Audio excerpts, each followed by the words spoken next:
Good morning, everybody. Welcome to Landscaping to the Point. We have a couple guests. We have Alex Carey here, and we have JC. Josh is out walking his dog, so it takes a little time to walk from attic and on up.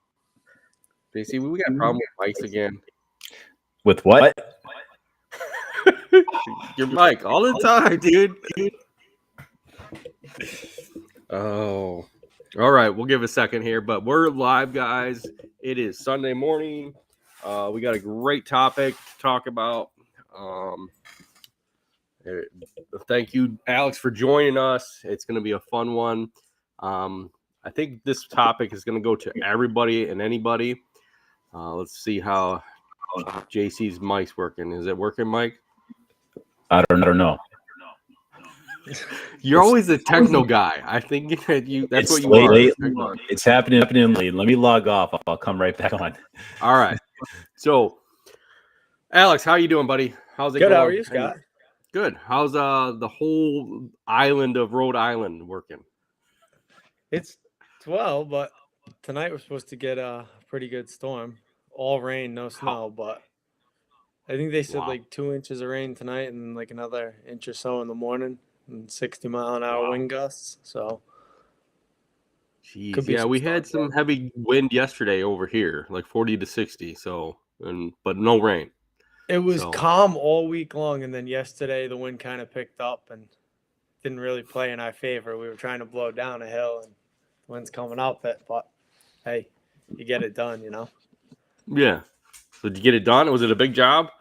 Yeah, it was a school with the church and the rectory building. So it's like, wow, I think like 8 acres or so of property, parking lots and whatnot.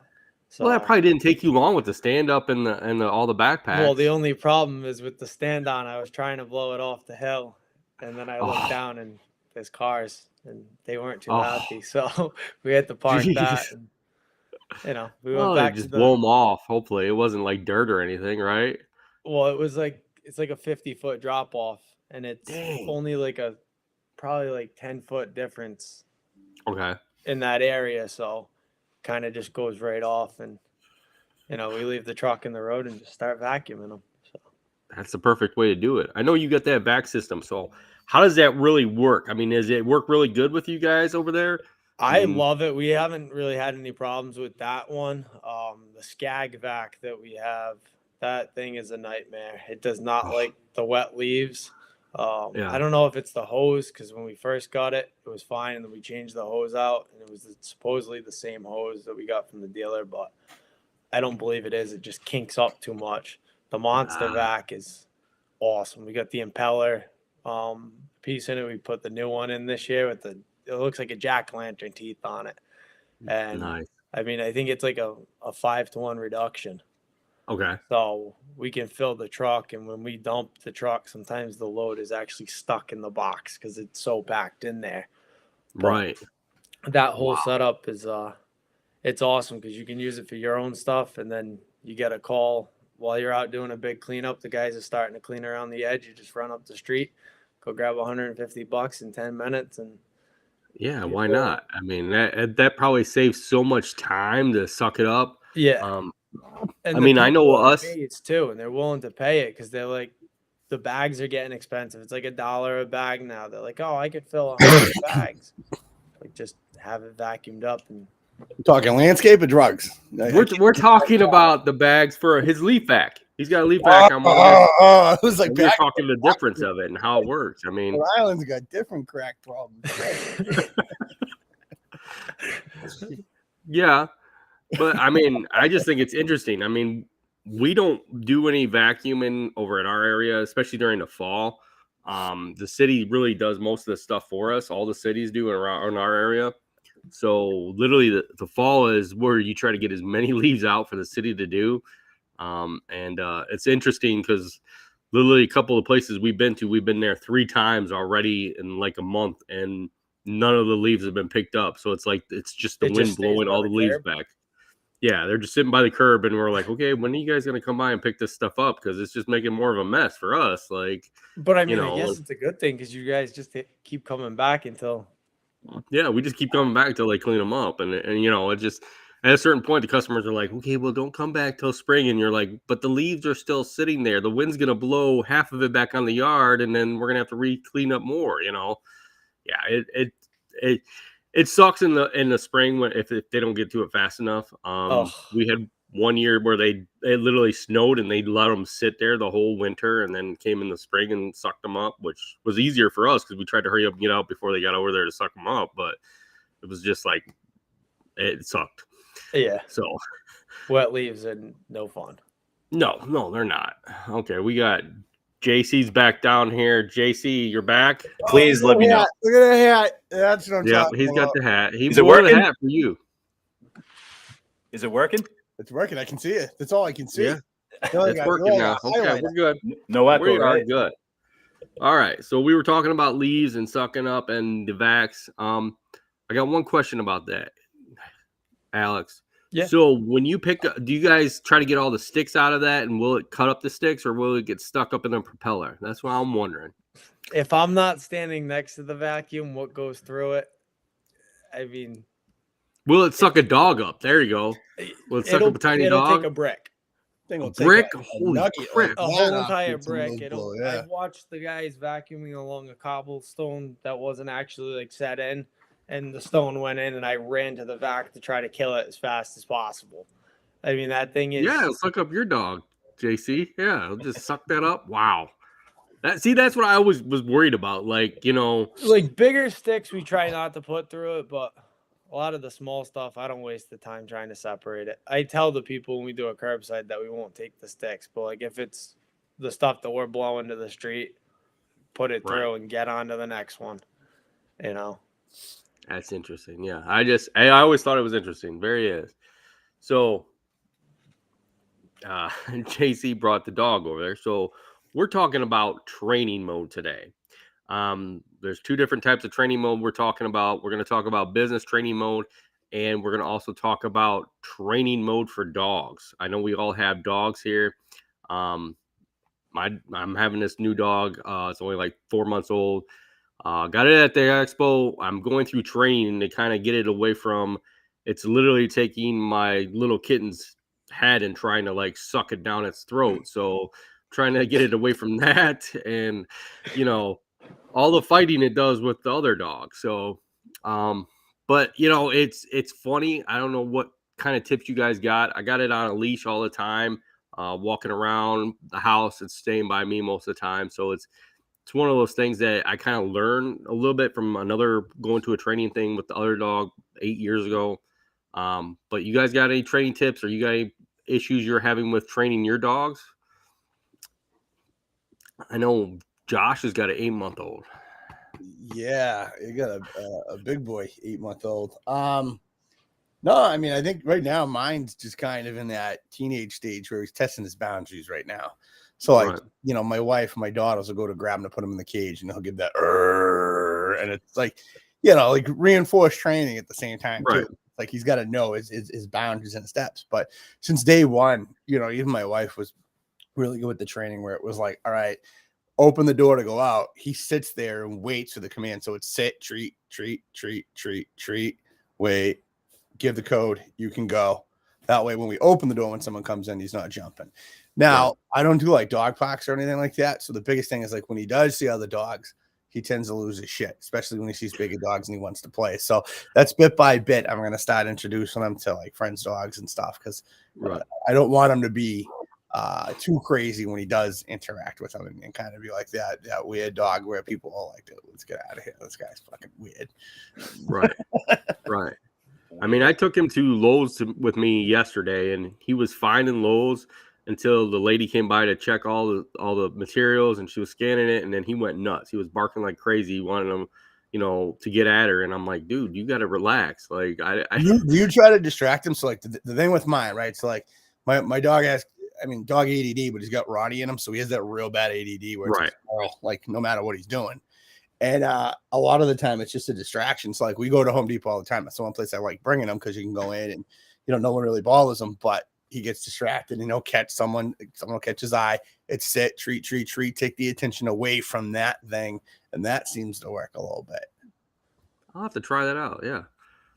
Alex, you got any tips?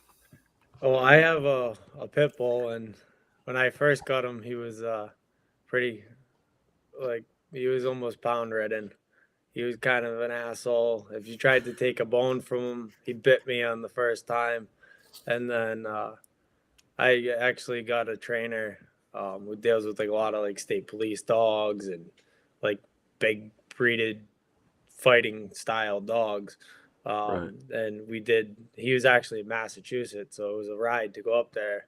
But we did a lot of like command training and collar training.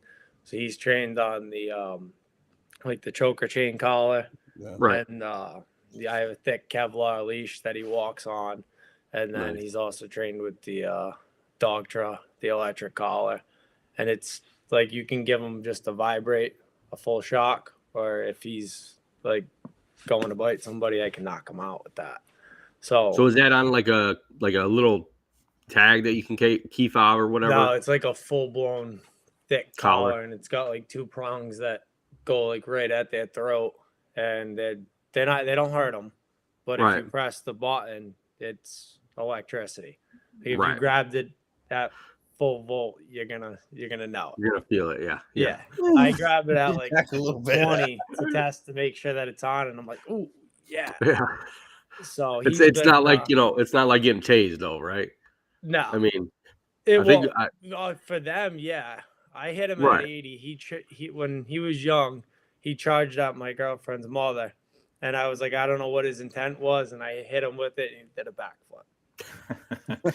So he's really dumbed out now. Did he ever do that again after that though? Did he charge anyone once that shot? No, he won't he Hey. won't be a complete asshole anymore. I mean, he'll with other dogs, he's flighty, but we have another 40-pound golden doodle and a 4-pound little teacup dog, and he just flops upside down and lets the teacup dog bite at him and lick him. But yesterday we were at the church. I took the dog out of my truck to bring him into another one, and the priest was walking his Rottweiler in, and it was like World War III was ready to break out in the school parking lot between these two dogs. I ended up getting him into a sit, and then the other dog came charging at, and I just picked him up and threw him back in the cab of the truck and locked it. So it was like, you don't know what you're gonna get into with him sometimes, but with people, he's. I'm more surprised that the He's a priest big has a dummy. Rottweiler. That's badass. Yeah, I know. It was kind of cool, but you know, he opted out of the altar boy for a Rottweiler. But that's good. I mean, he's got a dog. I mean, it's just amazing that there's so many people with dogs out there, and all their training and tips. I mean, do you guys take your dogs to work? I have not yet, but that's one of the things I'm planning on doing. Mac has his name on the side of the truck. He'll sleep when he's in the truck. He'll sleep, but if somebody comes up to the truck, like they probably got to go change their underwear because out of nowhere he just loses his shit and starts barking at him. But if my foreman comes up to the truck, he'll lay upside down and wait because he knows he'll go over to the toolbox, grab a treat, give it to him. So now it's routine that every time he sees my foreman come up to the truck, oh, treat time, upside down, flop it. Anybody else, it's like an aggressive, what are you doing at the truck? Bark. And Scott, that's that same training like in Lowell's, where if someone's going up to him and a lady's going there, it's treat. That memory is gonna set him where he's gonna go. Yeah. This lady comes up to check the tray. I'm getting a treat, so let me sit down. Right. So it's the same concept. Yeah. Once it's instilled in their head, they do well with it. But it's like that initial knowing how to always do that same thing. Like whatever you train them on, you got to do the same thing. And it, like my dad he'll come and take the dog if he's at the shop. So I spent a lot of time working with my dad to show him how I train that dog. So now if my dad has the dog, the same commands apply. He can walk him on the bike path, and if he sees another dog, he'll high chain and sit him. And the dog, he might be a little bit pissed off and wanting to get into engagement, but it's not to a point where he can't control him. So I don't know. I guess it's more like Josh is kind of saying repetition, and eventually this is my life. This is how I'm going to live. Yeah. Like, you got to always remember you're the Like master. being married, That's what, you know. that's what the Yeah. trainer always Yeah, told me. I've been trained for years. I mean, it's just He always would tell me, he's like, don't feel bad about the dog. He's like, don't let anybody tell you how to train your dog. If you're using a choker collar on the dog, it's because that's how the dog was trained. He wasn't trained with whack him upside the bum and him pout. Right. Like, he was trained with a pull on his throat Pull on. means sit at attention. Yep. right. So Nice. JC, so you training your dog? I know you got that dog too. So Yeah. how are you training it, and what are you doing differently? Are you doing anything differently? I've never lived life without a dog, so Okay. I've gotten used to like acquiring, and when I had a new dog and going through the steps, but it takes a lot of patience, man, and it kind of works both ways. I think like at some point the dog gets to know you and the things you do, and obviously you get to know the dog based on what you do. But I don't think it's ever really been anything difficult for me. Like I've always had smaller dogs because just the places where I lived in didn't allow for larger breed dogs. So I don't know how it is with a bigger dog, if it's any different, but like house training the dogs, they're going to have their accidents. You get the pads already and stuff like that. But like, I forgot who was saying, when you open the door, they know to go outside, and it's just repetitive, like repetitiveness, it's just, it becomes routine after a while. But now I'm dealing with an older dog that's changing his habits because he's trying to adapt to not being able to see. He's recently Right. blind, and what I'm finding now is that he's marking like his little spots in the house because is he a Shih Tzu?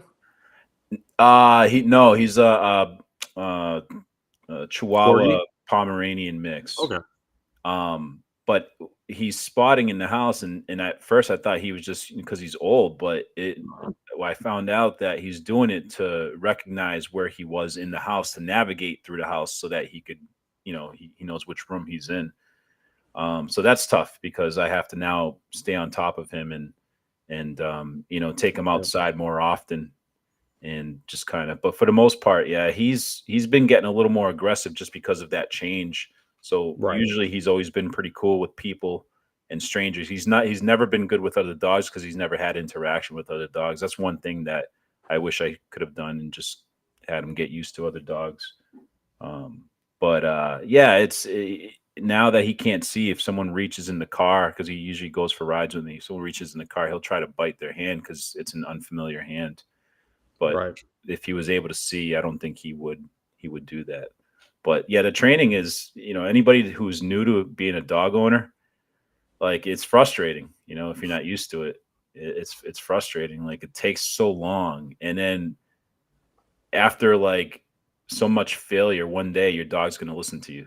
And then you're going to be like, oh, wow, it's, like he got the hang of it. And then they'll adjust, and you'll adjust. Like I said, you'll adjust to them as well too. Yeah. I guess it's, for me, it's harder because like I have an older dog, which is 8 years old, and she's trained where, she knows exactly where to go in the yard. I can let her out. She'll go out, go to the bathroom, stay in the yard.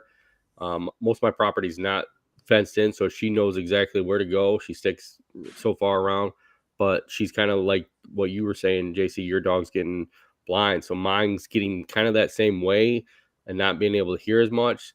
So she goes out, and at night she's more afraid of going out to her normal spots. So she'll stay closer because she can't see that far.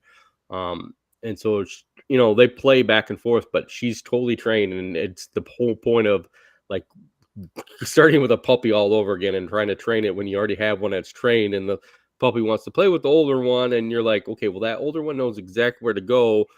You don't, and not gonna have you on a leash till you know exactly how far you can go. So it's like, the puppy's like, wait a minute, why am I not getting to go off to that part? Like, what's over there that I can't see? And it's like, no, that's her spot. She knows where to go. Like, she comes back. You don't. I let go of you. You're not going that way. So it's just a whole point of, I guess, retraining stuff, and learning more stuff. But on that aspect, I know we all have trained people here. JC trains does training for people, and other guys have I'd rather train employees. dogs. Yeah, we're gonna train dogs. So, what is the worst person you've had to train, and how has it affected your training aspects? That's it. There we go. We're gonna go with Josh first because he's laughing. I'm just thinking for a tagline for Jensen and his OnlyFans page where it's like training dogs, training bitches. Yeah, I'm training everything from dogs to men. You know, people are going to start thinking I really do have one of those fans only pages. You call it fans only? I don't know, whatever it's called. Yeah, we're gonna call it fans only. It's a new one. He's got like 7 subscriptions on there. He's gonna act like he doesn't know what it's I'm called. getting paid. I don't even know who these people are. Yeah. Wait, what was the question again? What is the worst employee you've had to train, and how has it affected you on your training ways? The worst employee or experience? I'll go with yeah. Is there anybody? I mean, I know in the past I've had an employee that I've trained, and it was like it would seem like every week I would have to go and retrain him, and it was like he'd show up Monday, and it was like he didn't know what the heck he was doing. So like his mind was just blown. I'll start with this, and this is one. This took like this was a learning curve for me in the beginning. And this even goes like before I owned my company, when I was more of like in a manager's and supervisor's position, was the same thing, where I would have issues where guys would come in and do day labor or would come in and try to work part-time or full-time for me. I explained to them, the system of how I wanted something done. I'd go over to my section, start doing it, come back and like, what the fuck are you doing? You know what I mean? Like complete opposite. Right. But then I started realizing, I'm like, all right, is it my delivery of how I'm explaining it? Am I just going blah, blah, blah, blah, and running through it or using verbiage or terminology that they don't know? And, come to find out when I dumbed it down and just simplified systems, it got a lot easier where like I haven't had much of a major issue. Like obviously there's going to be mishaps where like guys misread a tape measure or like skip a step. Like that's kind of like an allowable, where I'm not too worried about it. I haven't had like any catastrophic failures, and usually if I do, it might be someone cut in the corner.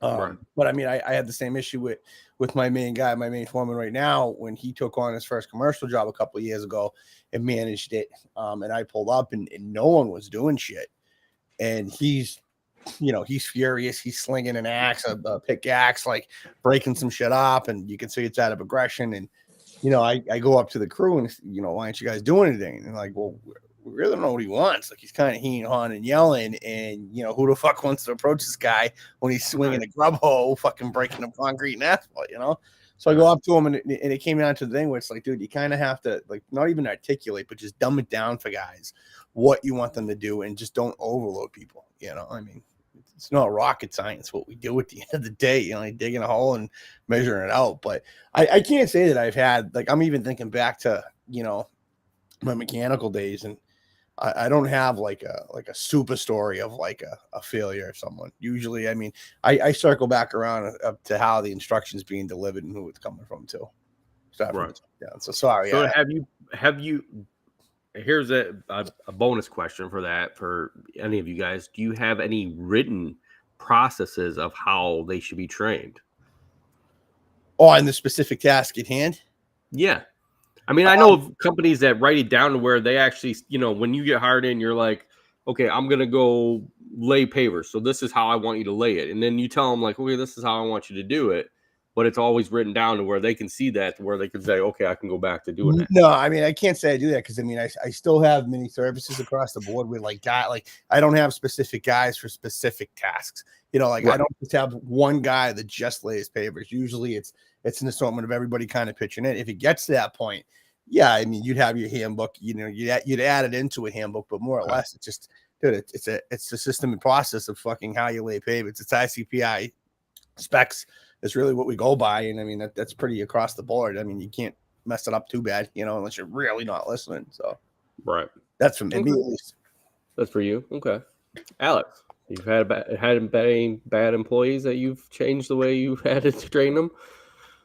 And nobody terrible, but I mean, sometimes it's just obviously Like you can tell them how you want it done, but you also can't clone yourself.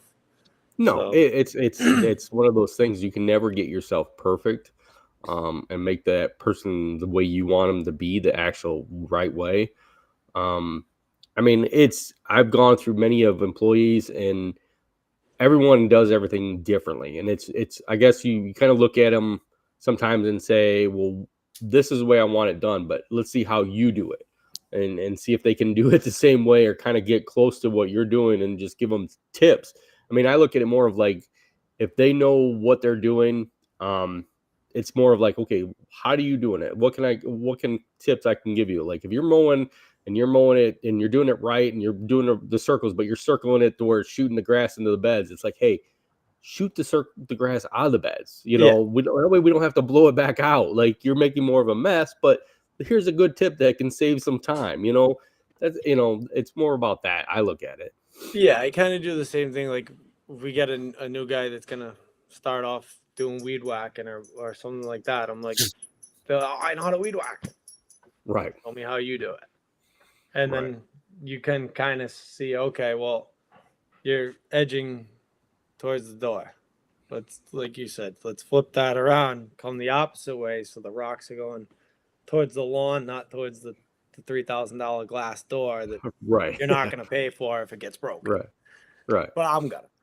So Yeah. like sometimes they might be a great guy at a certain task, but the little details need to be adjusted to make sure that we don't have any oopsies down the line. Right. So I mean I feel like guys kind of, once they've worked for somebody else, it's hard to kind of change those ways. If you get a fresh guy that's never really done it before, I think they're 100 times easier to train than somebody that has worked for 3 different companies and Stuck in their ways. Yeah. yeah, they're obviously they're in their own ways. But like I hired a new guy not too long back, and he's turned out to be an awesome guy. Just anything that I tell him to do, okay, yep, I can do that. Yeah. You want to show me how to do it first, though? Right. Like I want to know your way. Yeah, perfect. Oh, Not, oh, I'm gonna show you how I'm gonna do it, and then you can. He wants to know how I want it done. So, Right. I mean, I guess there's 2 ends of every scale, right? So, Right. when you have the and guys- I've had that in reverse. I've had guys that have been foremen or worked in other companies, and I show them my systems, and they say, "Hey, listen, it's cool, but can I just tell you this way that I learned in this company?" And I've actually implemented some other companies' systems. Yeah, because some of that I'm like, stuff. yeah, that's a lot better than mine. Shit. Right. Yeah, sometimes it's nice to have that, but it's also they know their place. It's not 24/7 them Yeah. trying to go behind your back. It's them actually approaching you. Like we were putting that sign in at the school, and that same guy who we hired for the landscaping was working as a tool fetcher, just bringing stuff back and forth from the service truck. And he's looking down at the blocks, and he goes, "Well, why don't we just use the same strap?"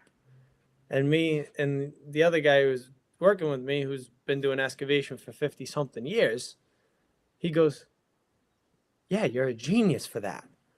And I was like, perfect. That the kid knew which point he could say, "Hey, I got a suggestion here." He didn't Right. start with that suggestion at 7 o'clock in the morning. He waited and Right. kind of saw what we did, said, "Okay, I see a way that we can bang this right out. I'm gonna speak here." And we took Right. that and it worked. So That's I mean, awesome. I guess each guy has their own thing. So you can't take what one guy does to you, even if they piss you off. You can't bring that to the whole crew. Kind of Right. go to the You- truck and take You ever 5 have minutes. you ever deal with people that think it's not a good idea unless it's their idea? Yeah. Yeah. And, Multiple and times. they're 100% wrong most of the time. But it's just because if they thought of the good idea, it'd be the greatest thing ever. But if somebody else thought of the good idea, oh no, that's not going to work. No. Yeah. Yeah. I get that once in a while with the people I've hired. I mean, I remember one of the guys I hired kept saying that we were doing everything totally wrong because the way he did it at another place was the right way. And that's what he kept saying is everything we did, we were doing wrong. The way we were unloading our trailer was wrong. The way we were putting the reed whips were wrong. And I said, well, that's that place. This is a different place you're working for. And it just never got through his mind. And he quit not long after, but it was just like every day it was like, oh, you guys aren't doing this right. And it's like, this is how we've done it. This is how I run my company. Like, this is how I want you guys to do it. Like, if, like, no, you put in the 20-inch last, you don't put but we don't use the 20-inch every job. Like, why would we take it off every job? You're wasting time and taking equipment off. Like, don't get it the right way, And he's like, oh, that's not how you do it. Okay, sure. Just do it the way I'm asking you to do it, because that's the way I've done it. That's the way my guys know how to do it, Yeah, it's one of those things. Yeah, we've had a guy like that, and it ended up just one day I just dropped him back off at the shop at like noon time, because my foreman came up to me and he's like, listen, either he goes home or I'm going home. And I said, no, you're not going home. I'll be back in 20 minutes. I dropped him off at the shop, and that was the end of it. Like, you're not going to lose the guys you've had over one guy who wants to strike an attitude. That's it. Rhode Island's a no-fault state, so you're done, you're fired. That's it. Like, right. Especially if you're bringing the whole morale of the crew down. I could give you 50 reasons why I could have fired the kid, but that was my main reason. The rest of my guys aren't going to tell me that they want to quit because of you. So, right, one guy, done. See ya. That's the common denominator. Yeah, yep. That's really how you got to look at it. Like, one guy can't ruin the whole crew. I mean, guys get along, they get stuff done. But there's always that one. You get the guy who's gung ho about landscape, and he knows how to do it. And Scott, I'm sure you've seen it 100 times, and you're like, you edged everything, weed whacked it, it's all set, and you go and take a walk around. And what about the 5 trees? And I didn't know you weed whack around the trees every week. Right. Like, yeah, you're the weed whacker guy. I'm still mowing. What are you gonna do? Go sit in the truck for 20 minutes and watch me mow? No. Find something to do. Stay busy. Fill up the weed whackers. Fill up the blowers. Make another can of mix, top off the other mower, go pull weeds. There's something to do. Stay busy. Like, the guy that's been with 4 companies in 2 years, no room for advancement. That's why he left. I see that all the time. I've had experience with like dealing with slow learners, but that are like wholeheartedly motivated. Like, they want to do a good job.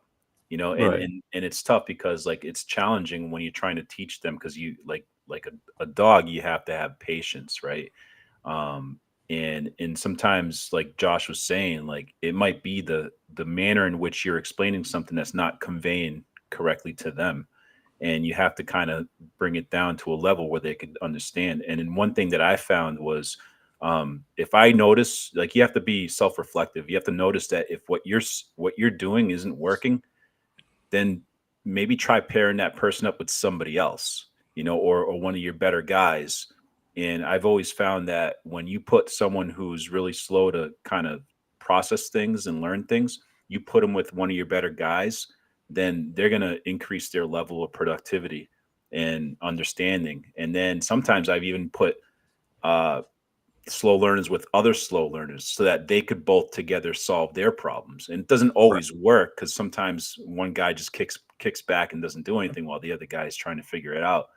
But you have to kind of play around with certain things like that. But the one thing that I really try to emphasize is people who are genuinely, like, they really want to work. They really do want to do a good job, but people have different levels of learning. Some pick up quickly, some learn by reading, some learn by watching. And I've never been a book person myself, so doing for me has always been the better experience for me to grasp something. Right. Yeah. JC, I think for the guys that are like slower learners, a good way to kind of get them to excel faster is they give them smaller projects in which they can see high quality outcome. Like, let them go and do a little job, and then they feel that achievement of, I did that. And give them a little, hey, that was an awesome job. You got that taken care of. You did it by yourself. awesome. And then the next time and the next time, it kind of keeps building. And sometimes I feel like with the slower guys, it's a confidence thing as well. It's they're afraid to mess up. They're like, so when they have that little moment of pride and joy, it gives them the next step to want to go forward. So I kind of found that worked.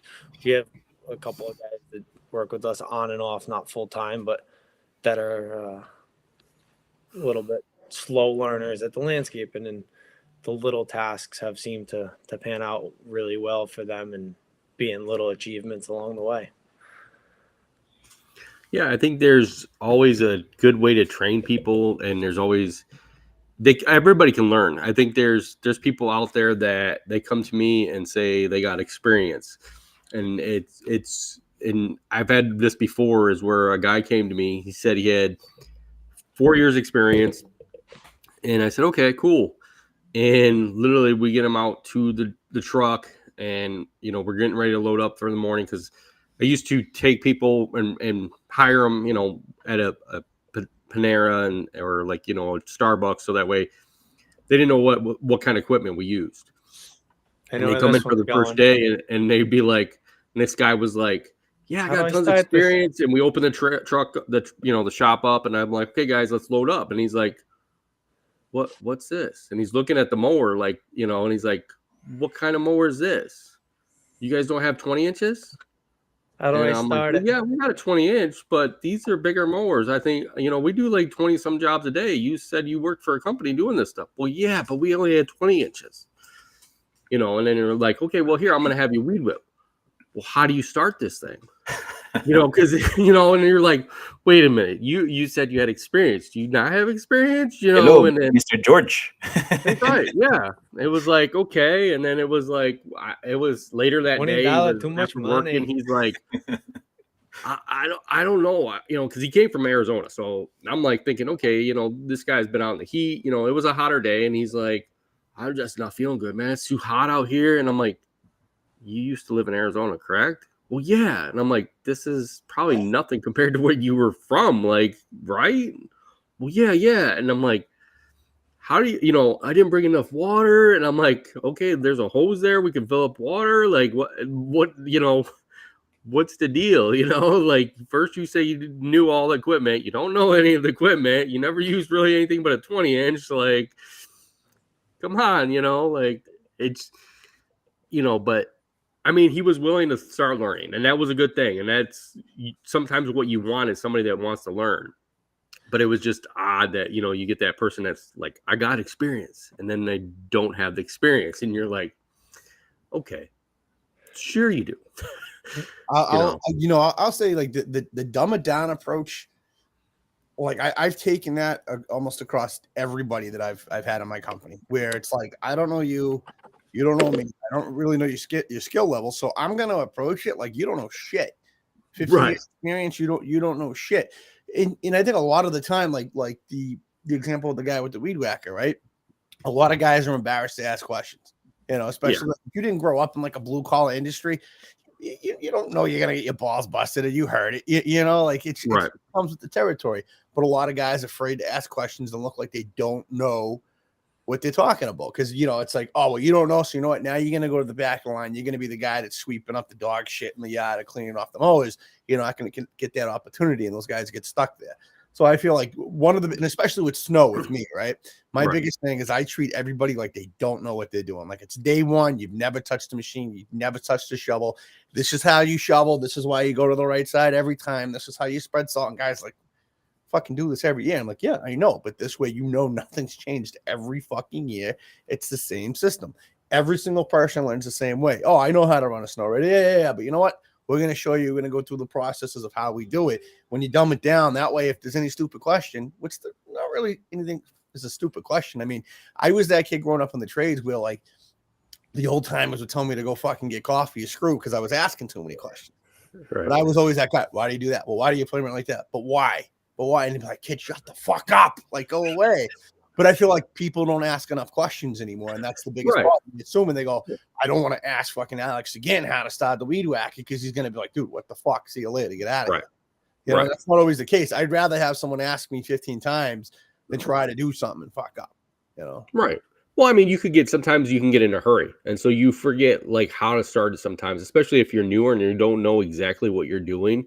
I feel like, but yeah, I get that point where they don't want to ask like, how do I restart this? So they're just standing there, and you're like, and for me, I get more mad by you guys not doing anything, and you're standing there than just saying, hey, how do I start this? And it's like, that's why I always tell my guys like, hey, if you don't know what you're doing, let me know. Or if you're at a point in a job and your thought process is running out and you're like, I don't know what I'm doing here, or I got a question, ask me. I'm willing to answer that question. Or, I'll go to my guys and say, okay, well, this is what we want to do. How would you approach it? How can we solve this issue together? And instead of, me just saying, okay, well, this is the way I would do it.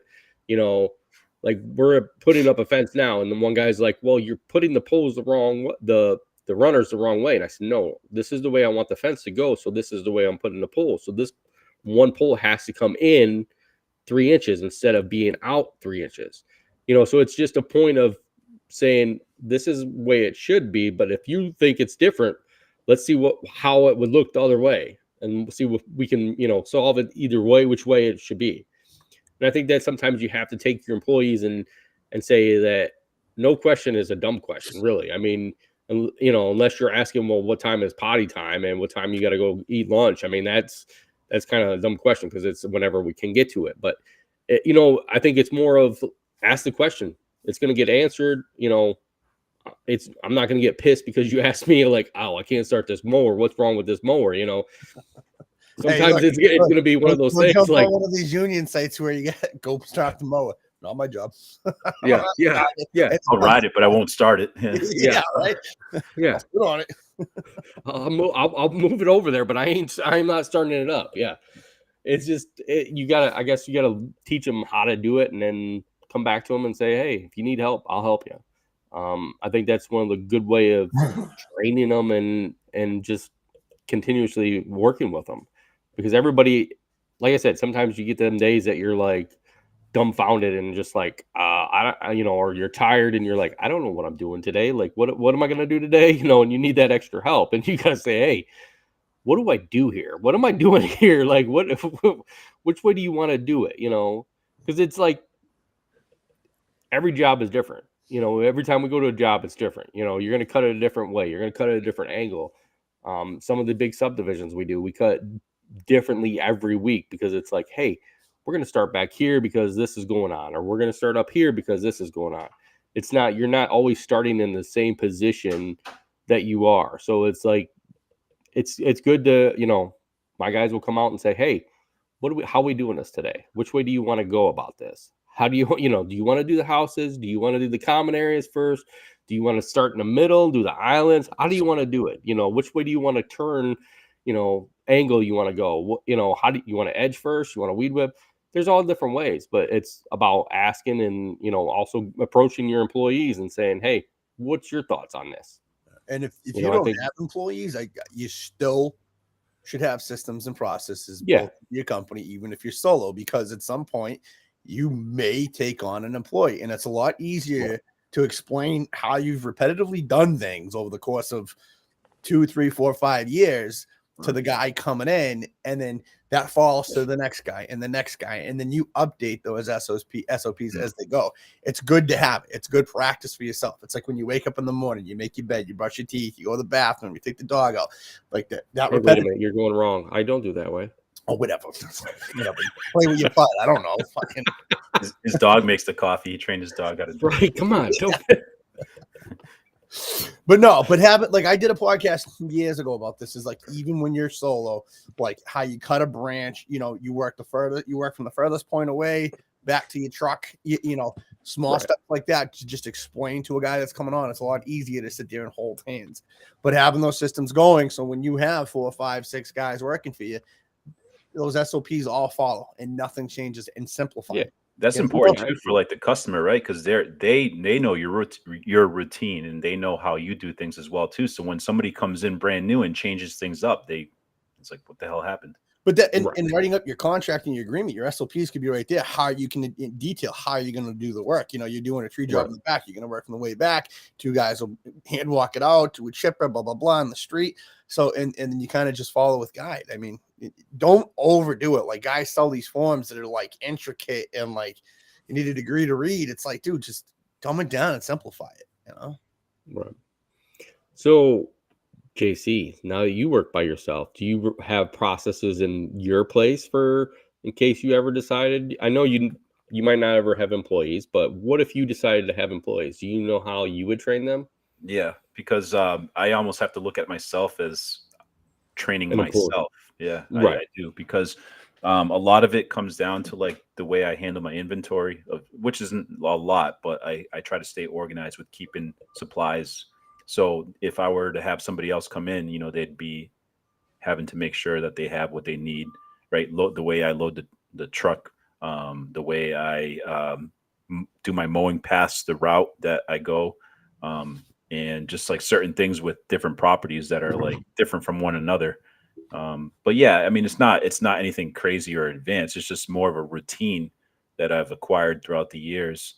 There's a certain way I edge. There's a certain way I mow, and you know, anybody could mow a lawn. It's not Right. rocket science, but you know, certain properties, like for example, I have one of them that there's a slope and it's very muddy, even on the driest of days. It's just a very saturated area. So like I have to be careful when I work around that area. If I were just to throw somebody on there and say, "Hey, mow this property," they're gonna tear the whole entire thing up. So yeah, I mean, it's just like checks and balances, small things, nothing crazy. More of a routine, but the customers have gotten to know how I do things, and if I were to have somebody down the road work on any of the jobs that I do, then I would want them to do it the same way that the customer expects it to be. Right. I think it's easier to know exactly what you're doing and how the way you do it. And even you as being a solo person, writing it down sometimes can be the easiest way to, come back and remember how you want to do it. Sometimes you might not, be ready to go that one way, but if you have it written down, it helps you out, especially with having materials and knowing exactly how many materials you have on stock or what you're going to use on a normal basis. It helps out in the long run, I think. Anybody for a single owner operated all the way up to a multi-million dollar company. I mean, look at Josh. He's got 700 employees right now, but it's literally you got to have all those things in processes and written down the way you want them done. So going forward, do any of you guys think you will continue to train employees, or continue to expand to where you want more and more employees, or have somebody in place to actually train somebody to train employees? It's a job in itself. Huh. Mm-hmm. I'm starting to slightly restructure, and at first glimpse, I'd probably take on that duty, but my objective for myself is to try to pull myself out of the field as much as I've been saying it for years. I'm going to try to get out of the field as much as possible. This year, I'm going to make a push to do that. I am training my right-hand guy right now exactly how and why. And that's the biggest thing, is why I want things done a certain way. It's Right. more getting into the books and seeing like when I set you guys up with a certain procedure, of like when I come in and say, I need a pallet of papers right here. There's a reason why I'm doing that. It's because there's a time sequence of how things work, and it's a lot easier when things get signed. So I'll show him the hours needed for that job, the hours allotted for that job, and why things need to be set up a certain way. So he understands the system, and it's not just me going, I want this there, Right. because I want it there. Your way doesn't work. It's like, no, listen, it's a proven system. It's not my system, but it's a proven system that works. And this is why. So he understands and goes, oh, okay, I gotcha. So bit by bit, I'm trying to give him more of the responsibility and pull myself back. That was real hard for me this year, to really not show up on a job and to keep my mouth shut when I see something, but going to him and saying, hey, come here, you see this. So I think I would rather put my focus on selling jobs, estimating jobs, and just running the business, and let him focus on training guys and finding that diamond in the rough where he could actually bring up his right hand man and go from there. So Nice. I would like to source it to someone in the company at some point once I know that it's going to be done correctly. A real quick story. I just thought of something. So one of the most pressure things that I've ever done, and Josh is going to laugh, was when he bought his house. I came over with my trailer and my mower, and I mowed his property. Now, you remember that? Yeah, with the zero turn, right? And I was excited to do it, but I'm like, oh crap! Like he's more experienced than I am, and I don't want him to think that I'm doing a shitty job or I don't know what I'm doing. So I'm asking him questions like, where's your property line? Like, where's this? And also it being a brand new property that I've done, only it was the first time. I'm like, I gotta make this look awesome because it's like he's a landscaper. He knows if I'm gonna screw up. So that was Right. that was a fun little experience. And meanwhile, this is a city lot, so it's not a big lot either. So it's like, to me, I'm like, just cut the fucking grass, dude. Like, Right. I don't care. But he did good. I can see where JC's coming from. I mean, going to another landscaper and actually doing something for another landscaper. I've subcontracted for other plow guys, and it's like you go in there and you're like, well, how do you want it done? Like, where's this? Where's that? Like, you don't want to be like, okay, well, I know what I'm doing. I'm just going to go ahead and do it. And then you screw something up and, they're coming at you like, hey, well, you got to move this pile from here to here. And then next time push it this way would be better. And it's like, if you just ask right away and say, hey, what do I do here? Like, I know you got experience. I got experience. We're not experiencing that, but we want to know exactly what way you want it done. Like that, it'll solve my issue, your issue. How does your customer want it done too? Like if you were doing the job for Josh and he's like, oh, this is my customer. You're gonna want to know like, well, what does your customer want too? Like, hey, does he want it cut this way? Does he want it bagged? Like, like that's always that question. You got to ask that stuff. It solves it in the long run, I think, for both of you guys. I know JC, you do it the right way you want to do it, and Josh was kind of like, I don't care, like just cut it. But maybe yeah, Josh, but I didn't know that. I didn't know he just wanted me to cut it. I was like, oh crap, this guy's put me to the test. Like, yeah, it's like maybe he was like an audition, Yeah. Come down and cut my grass. I'm going to judge you. In my line, I'm like, I moved in. I'm like, I haven't cut the grass in 2 months. I just need someone to chop it down. Right. Oh, yeah. Well, this was a very good episode, guys. I want to thank everybody that's on. Alex, thank you for coming on today. It's so short notice. Thank you for having me. Yeah, thank you so much. Josh, thank you for taking our pictures. IG official. Thanks for coming back on. JC, thanks for coming on. And it was a great day. Just remember, this landscaping to the point. We're never telling you the truth. No, we're always telling you the truth. It's always a good time. Thank you guys for being on. And it was always good. So I can't wait till next time where we can speak some more and get straight to the point about stuff. Today was a great episode about training. I think we learned a lot about different things. We all have our different ways of training, and dogs, people, and go check out JC's OnlyFans or fans only page, whatever he's got over there.